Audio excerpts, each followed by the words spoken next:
नमस्कार, देवभूमि समाचार देख रहे हैं आप। आपके साथ मैं हूं स्वीटी दीक्षित। रुक करेंगे उत्तराखंड की खबरों की ओर। उत्तराखंड के पूर्व मुख्यमंत्री त्रिवेंद्र सिंह रावत दिल्ली दौरे पर है, जहां वो बीजेपी प्रदेश प्रभारी दुष्यंत गौतम से मुलाकात करेंगे। इसके अलावा बीजेपी के कई बड़े नेताओं से भी त्रिवेंद्र सिंह मुलाकात कर सकते हैं। वहीं त्रिवेंद्र के दौरे पर लेकर राजनीतिक अटकलें तेज हो गई है और ऐसे में दिल्ली दौरे पर त्रिवेंद्र सिंह रावत है और बता दें, इसको लेकर राजनीतिक अटकलें तेज हो चुकी है।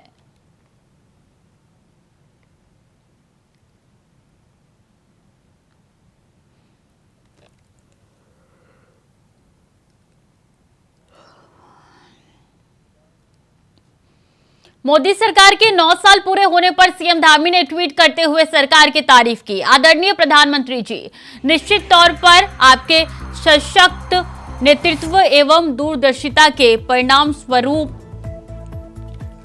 केंद्र सरकार द्वारा पिछले 9 वर्षों में लोक कल्याण की भावना से लिया गया है।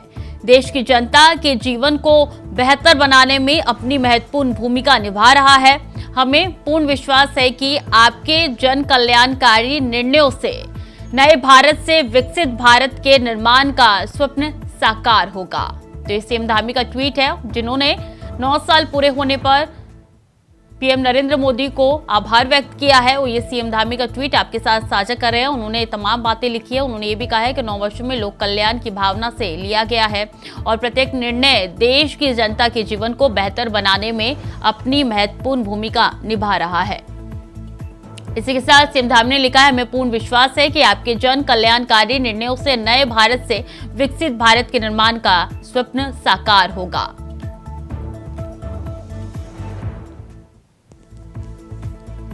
तो 9 साल पूरे हो चुके हैं पीएम मोदी को उनका कार्यभार संभालते हुए और ऐसे में आज तमाम बड़े मंत्री, मुख्यमंत्री तमाम राज्यों के उनको आभार व्यक्त कर रहे हैं और उनको शुभकामनाएं दे रहे हैं। इसी सिलसिले में उत्तराखंड के मुख्यमंत्री ने भी उनको शुभकामनाएं दी, आभार व्यक्त किया है।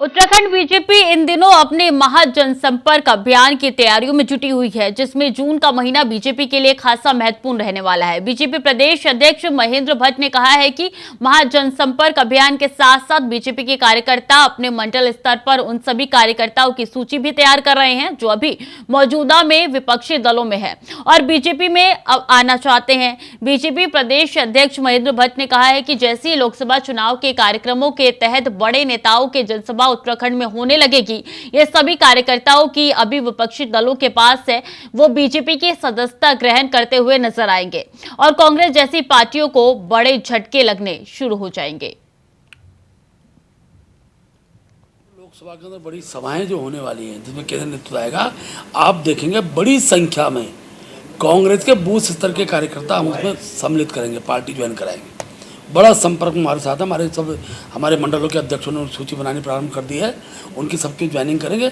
और हमको पिछली बार 60% ज़्यादा मतदान मिला है लोकसभा के अंदर, प्रत्येक लोकसभा में, और हमारा प्रयास रहेगा इस बार मत प्रतिशत हम और बढ़ाएं और उसी हमारे कार्यक्रम का स्वरूप का लक्ष्य वही है। हमारी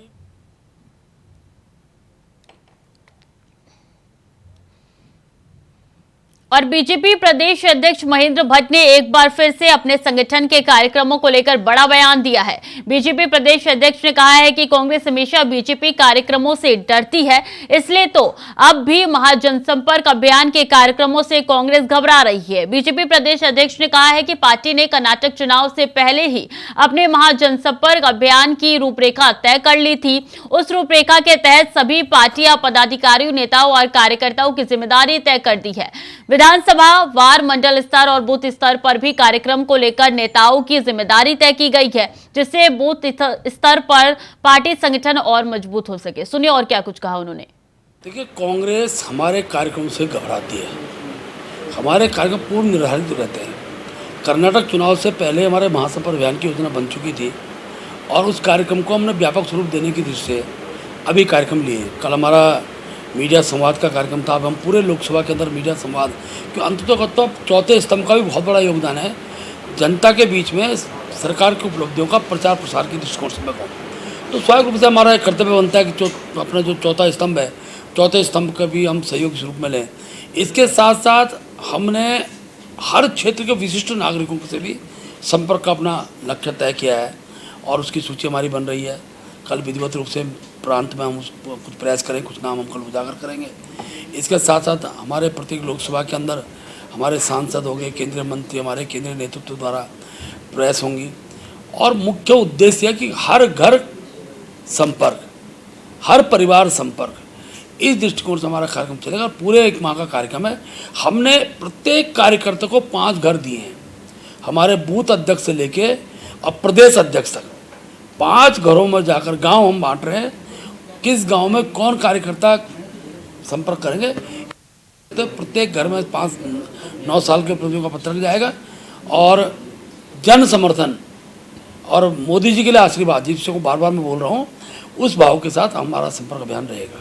तो हर मंडल जिले में प्रभारी हर इस कार्यक्रम की दृष्टि से हमने हर विधानसभा के अंदर भी हर कार्यक्रम के लिए जो उसका मॉनिटरिंग करेगा कार्यकर्ता संयोजक के नाते हमने तय किया है और समय पर, क्योंकि उत्तराखंड का हमारा संगठन, मैं ये कह सकता हूँ कि हर कार्यक्रम को सफलता देने में अग्रणी है।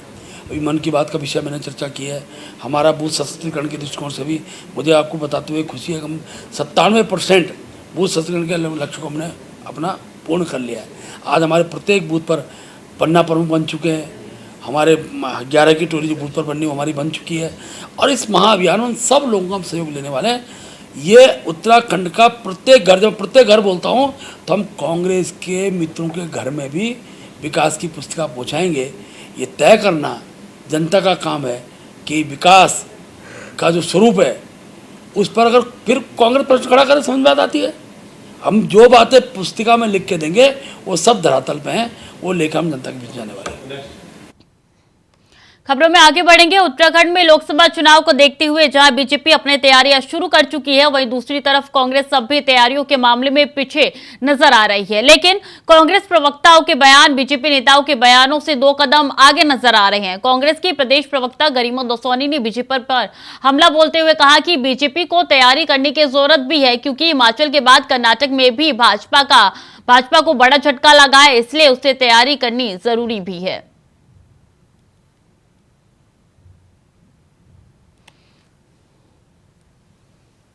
तो कांग्रेस प्रवक्ता गरिमा दसौनी का यह बयान निकल के सामने आया है कि बीजेपी को तैयारी करने की जरूरत भी है, क्योंकि हिमाचल प्रदेश के बाद कर्नाटक में उनकी हार हुई है, उनको बड़ा झटका लगा है। ऐसे में उनको शुरू से तैयारी करनी चाहिए थी और एक बार फिर से ये तस्वीर निकल के सामने आ रही है जहां कांग्रेस और बीजेपी में रार देखने को मिल रही है। तो कांग्रेस के प्रवक्ता ने कहा है कि बीजेपी को तैयारी करने की जरूरत है पहले से, क्योंकि हिमाचल के बाद कर्नाटक में भी उनको हार मिली है, इसलिए पहले से तैयारी करने की उनको जरूरत भी है। तो देखिए, वार और पलटवार का सिलसिला जारी है उत्तराखंड में और एक बार फिर से ये तस्वीर निकल के सामने आई है जहां कांग्रेस प्रवक्ता गरिमा दसौनी ने बीजेपी पर हमला बोला है। इससे पहले बीजेपी ने कहा था कि कांग्रेस पीछे जाती हुई नजर आ रही है और ऐसे में गरिमा दसौनी ने कहा है कि बीजेपी को तैयारी करने की जरूरत भी है।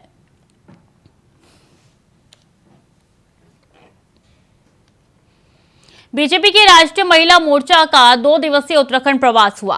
इस प्रवास में बीजेपी महिला मोर्चा के राष्ट्रीय पदाधिकारियों ने उत्तराखंड के 19 संगठनात्मक जिलों में प्रवास किया और स्थानीय महिला मोर्चे की तरफ से आयोजित विभिन्न कार्यक्रमों में शामिल हुई। इस प्रवास के निमित्त महिला मोर्चा बीजेपी के राष्ट्रीय महामंत्री दीप्ति रावत भारद्वाज देहरादून ग्रामीण जिले के प्रवास पर रही। महिला मोर्चा की तरफ से ग्रामीण क्षेत्र में कई कार्यक्रमों का आयोजन किया गया। महामंत्री दीप्ति रावत ने केंद्र की मोदी सरकार और प्रदेश की धामी सरकार की उपलब्धियां बताते हुए कहा कि देश भर में बीजेपी सरकार ने महिला के सार्वभौमिक विकास और सशक्तिकरण के लिए कई योजनाएं शुरू की है और महिलाओं के उत्थान के लिए बड़े कदम उठाए हैं।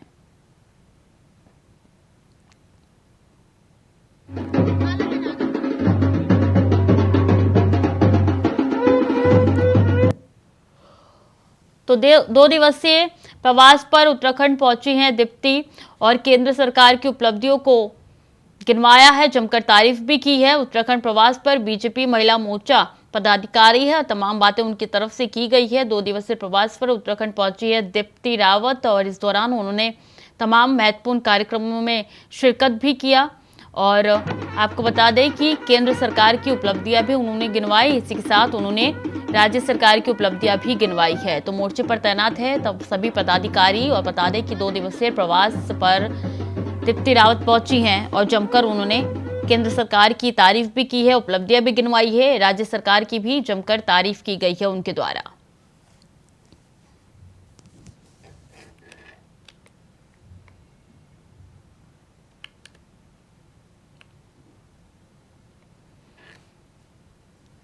तो उत्तराखंड प्रवास पर बीजेपी महिला मोर्चा पदाधिकारी है। बता दें दीप्ति रावत 2 दिवसीय प्रवास पर उत्तराखंड पहुंची है और इस दौरान कई कार्यक्रमों में उन्होंने शिरकत की और जमकर उनका स्वागत किया गया। ये तस्वीरें सीधे आपके साथ साझा कर रहे हैं जब दीप्ति रावत का स्वागत किया गया था और इस दौरान भारी संख्या में यहाँ पे महिला मौजूद थी।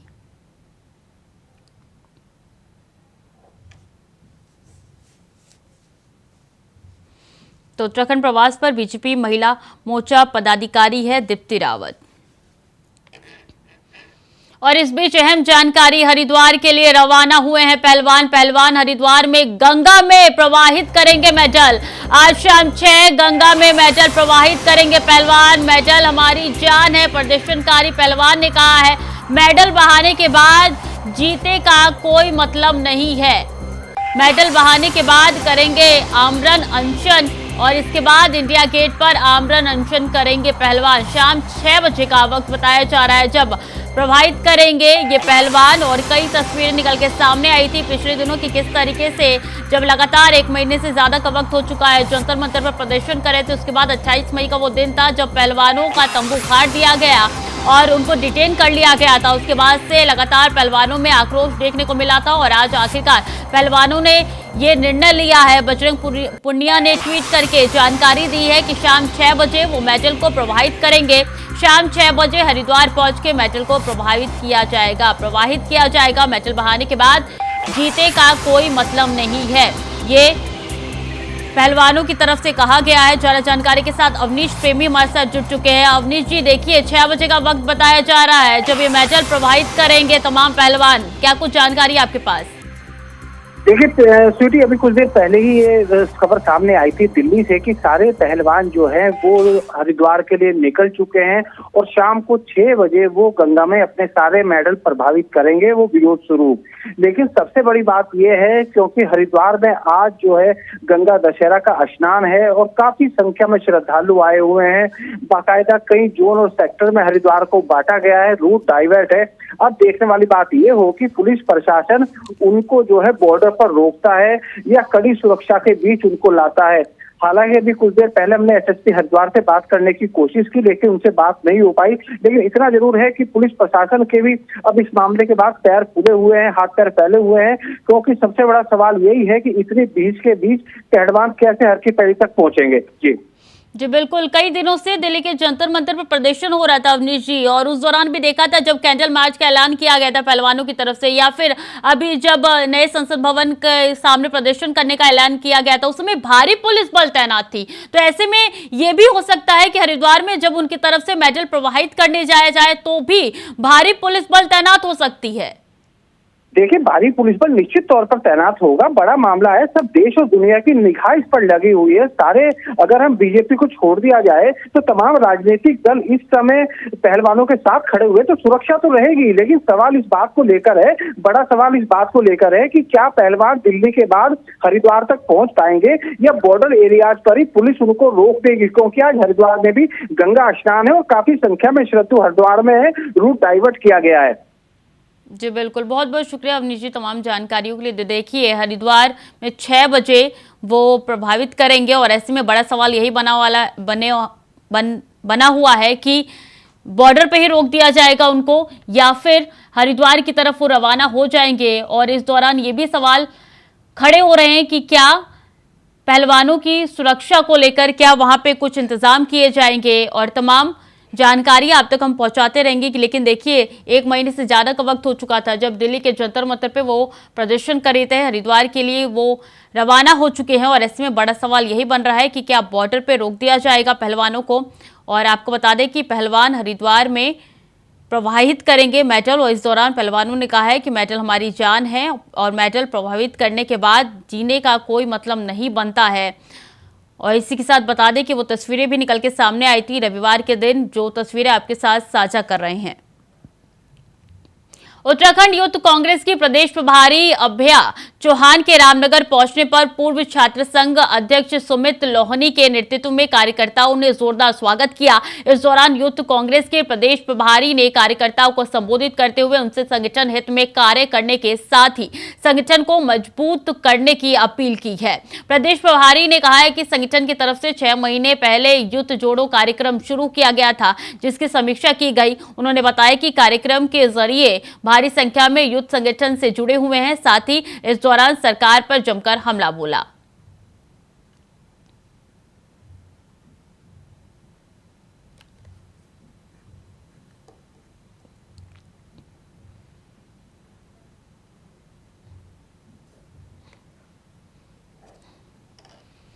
खबर मसूरी से है, जहां ओल्ड मसूरी रोड पर रामतीर्थ आश्रम के निकट स्कूटी सवार एक युवती गहरी खाई में जा गिरी, जिसके बाद मौके पर पहुंचे स्थानीय लोगों की मदद से युवती को खाई से निकाला गया और जिला चिकित्सालय देहरादून भेजा गया। बता दें युवती की इलाज के दौरान मौत हो गई है।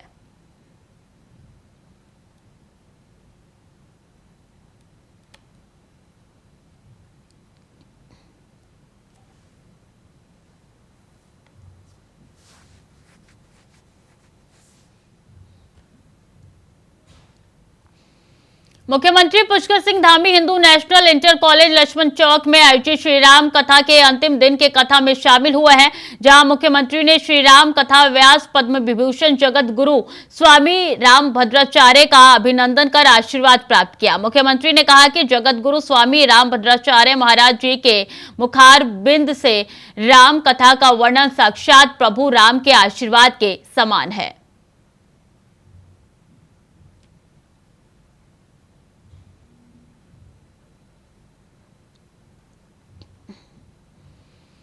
हरिद्वार के कनखल में राजा गार्डन के पास जूतों की दुकान में देर रात भीषण आग लगने से हड़कंप मच गया। मौके पर पहुंची फायर ब्रिगेड की टीम ने पुलिस और स्थानीय निवासियों के साथ मिलकर आग पर काबू पाया। हालांकि तब तक काफी देर हो गई थी और दुकान का सारा सामान जलकर राख हो गया था। तो जूतों की दुकान में आग लगी है। ये आग कितनी भयंकर है तस्वीरों में साफ तौर पर नजर आ रहा है। आग इतनी भयंकर फैल चुकी थी कि सारा सामान जलकर आग ने राख कर दिया था। दुकानों का सारा सामान जलकर खाक हो चुका है। तस्वीरों में साफ तौर पर नजर आ रहा है किस तरीके से भारी संख्या में यहाँ पे लोग मौजूद है और आग को बुझाने की कोशिश लगातार की जा रही है। तो जूतों की दुकान में आग लगा है। आग लगाने से इलाके में हड़कंप मच गया है। आग कितनी भयानक है तस्वीरों में साफ तौर पर नजर आ रहा है। लोगों द्वारा, ग्रामीणों द्वारा यहाँ पे आग बुझाने की कोशिश की जा रही है और जब तक आग बुझाई गई तब तक दुकान का सारा सामान जलकर राख हो चुका था।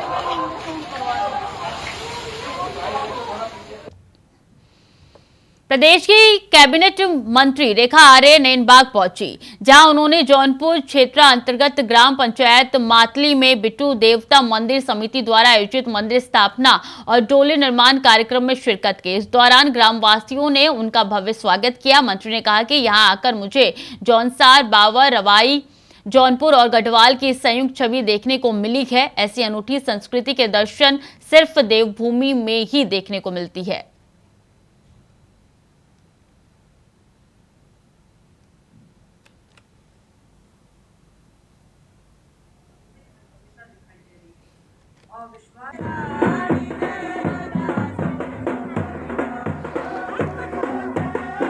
ग्रामवासियों ने किया है भव्य स्वागत और इस दौरान उन्होंने कहा है कि इस तरीके की छवि, इस तरीके की सांस्कृतिक परंपराएं सिर्फ देवभूमि में ही देखने को मिलती है। तो नैनबाग पहुंची है कैबिनेट मंत्री रेखा आर्य। डोली निर्माण में उन्होंने शिरकत की है। ग्रामवासियों ने इस दौरान उनका भव्य स्वागत किया है। उन्होंने वहां पे पूजा पाठ भी किया और तमाम लोगों से उन्होंने बातचीत भी की। और कैबिनेट मंत्री रेखा आर्य नेनबाग पहुंची है, जहाँ की तस्वीरें आपके साथ साझा कर रहे हैं। देवडोली निर्माण कार्य में उन्होंने शिरकत की, वहां पे लोक नृत्य हुआ, उसमें भी उन्होंने हिस्सा लिया। आज गंगा दशहरा का स्नान पर्व है। आज ही के दिन मां गंगा का आरती पर अवतरण हुआ था, धरती पर अवतरण हुआ था और पहली बार मां गंगा धरती पर हरिद्वार में अवतरित हुई थी। इस मौके पर हरिद्वार में गंगा स्नान करने के लिए भारी भीड़ उमड़ी हुई है। श्रद्धालु हरिद्वार में हर की पौड़ी पर सुबह से गंगा स्नान कर रहे हैं। मान्यता है कि गंगा दशहरा पर गंगा स्नान करने से 10 तरीके की पापों से मुक्ति मिलती है। इस दिन गंगा स्नान करने, दान करने और जल का दान करने का विशेष महत्व है। जिला प्रशासन द्वारा यात्रियों की सुरक्षा को लेकर पूरा मेले क्षेत्र में 4 सुपर जोन, 16 जोन और 37 सेक्टर में बांटे गए हैं। अधिकारियों की तैनाती कर दी गई है।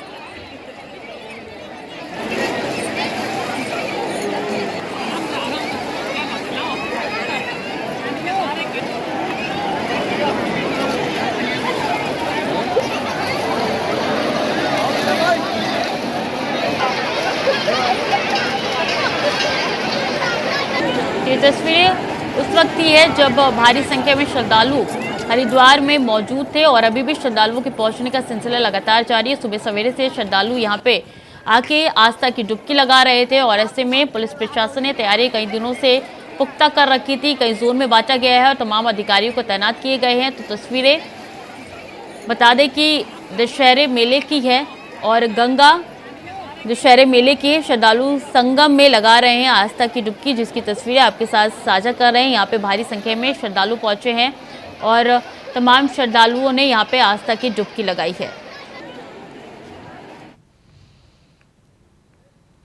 गंगा दशहरे के मौके पर रुड़की में भी सोलानी पार्क स्थित गंगा माता मंदिर में गंगेश्वर धाम में विशेष कार्यक्रम का आयोजन किया गया, जिसमें मां गंगा का श्रृंगार और गंगेश्वर महादेव का रुद्राभिषेक किया जाएगा। समिति के पदाधिकारी अनूप शांडियल ने जानकारी देते हुए बताया कि हर साल की भांति इस साल भी गंगा दशहरे पर्व बड़े ही हर्षोल्लास के साथ मनाया जा रहा है, जिसके अंतर्गत आज सुबह से ही गंगा माता का श्रृंगार किया। उन्होंने बताया कि 2 गंगाओं के बीच में गंगा माता मंदिर स्थित है और सोलानी संगम गंगा माता मंदिर जो है इसके बीच में स्थित है, जहां पे स्नान कराया गया है। तो गंगेश्वर महादेव का रुद्राभिषेक भी कराया गया है, जिसकी तस्वीरें आपके साथ साझा कर रहे हैं। सोलानी पार्क में विशेष कार्यक्रम रखा गया है। आज चूंकि बड़ा दिन है, ऐसे में न सिर्फ हरिद्वार में भारी श्रद्धालुओं की भीड़ लगी है, तो दूसरी ओर ये यहाँ पे गंगेश्वर में भी भारी कार्यक्रम चल रहा है। तो मां गंगा का किया गया है श्रृंगार, गंगेश्वर महादेव का रुद्राभिषेक भी किया गया है। बता दें कि श्री गंगेश्वर धाम के नाम से ही ये प्रसिद्ध है।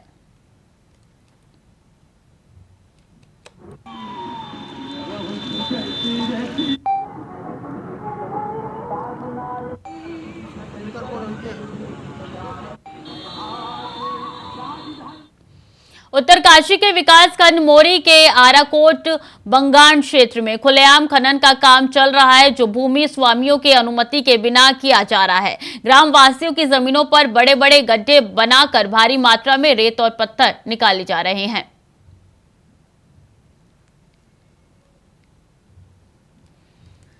तो आराकोट बंगाण में ये अवैध खनन का मामला सामने आया है, जहां भारी संख्या में यहां पे पत्थर निकाले गए हैं।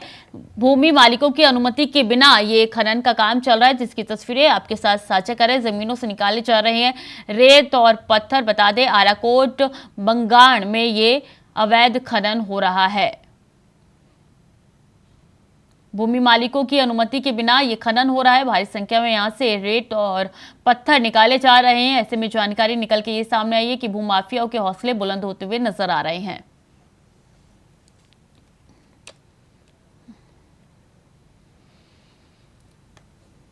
रामनगर क्षेत्र के अलग अलग ग्रामीण इलाकों के ग्रामीणों ने कार गेट कार्यालय के बाहर एक दिवसीय धरना प्रदर्शन किया। इस दौरान कार्बो टाइगर रिजर्व और वन विभाग के साथ ही प्रदेश सरकार के खिलाफ जमकर नारेबाजी करते हुए विरोध जताया।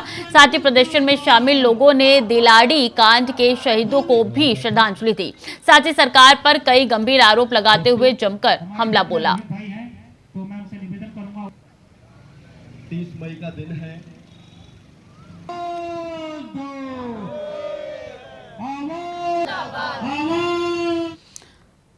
तो बता दें कि किस तरीके से वहां पे जमकर हमला बोला गया था। फिलहाल के बुलेटिन में इतना ही। खबरें लगातार जारी है, देखते रहिए इंडिया वॉइस।